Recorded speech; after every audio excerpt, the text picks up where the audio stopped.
Қазіргі кезде менің азаматтығымды алып бермей отыр. Екі баламды тартып алып, өзімді көзімді құртпақшы. Осыған дейін 2020-дан 2025 жылға дейін қатты қинап, мені бүткіл жерден жұмыстан қудырды.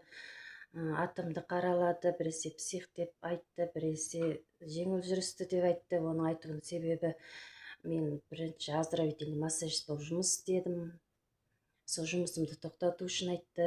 Екінші, педагогикалық колледжде оқыдым, сол жұмысын істей алмасын деп псих деген атымды шығаруға тырысты. Ең соңында қолдарынан ештеңе келмей, мектеп тарапынан директорге шала жапты деп,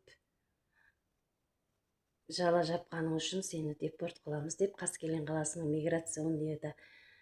миграционныймын деп келген бір әйел қоқаң-лоққы көрсетті. 5-ші күні Қаскелең